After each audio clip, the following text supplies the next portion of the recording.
Well, howdy, folks. Orruk here. Just doing an update to see what's going on here in the command bunker. Just show off this Maw-Krusha that I've worked on here this week. Took me about 4 days of work to get this one done. Fairly large miniature. As you can see, it's about a bit bigger. Here you got your typical 28 mil infantry guy that's next to me. Look small.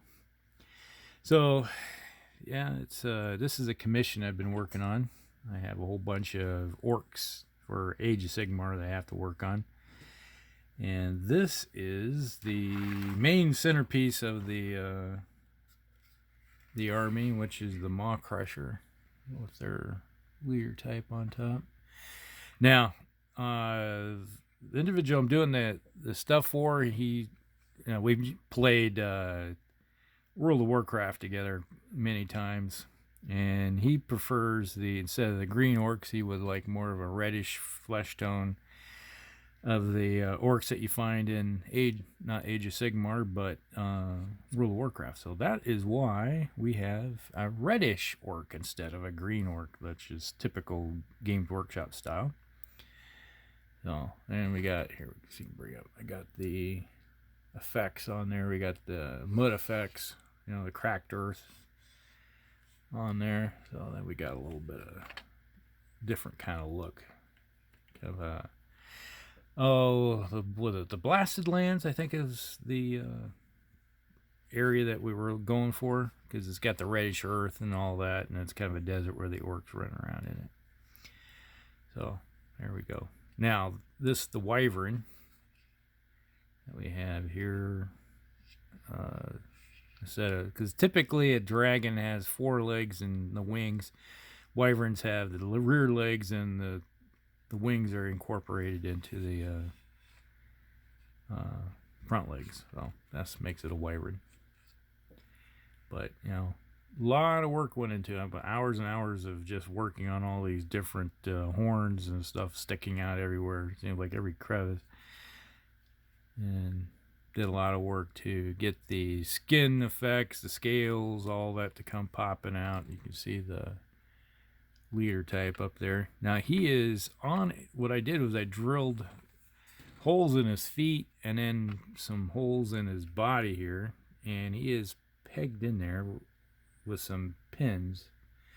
So if need be, if you don't have, right at the moment he does have the big storage. So the miniature is like an inch too tall. It's like if this upper portion of his container, it won't fit in. So we pinned it until he can find something that's better. Then we can just glue him in there, so he's stuck.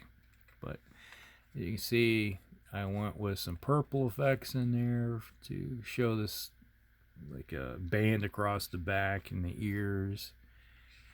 And then we have all the leather work on there, and then obviously the tail. What they did was they split the tail and they put this like sword-like thing in there, and then got rivets to hold it in place into the scales. But overall, it was a very fun.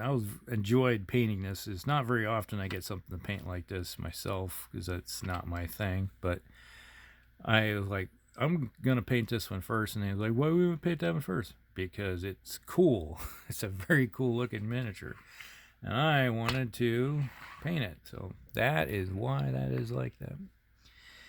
I had a lot of fun painting this one. It's not very often you get something that's totally different from your normal things that you work on. So there you go. That is the main piece that I worked on, and I've showed off the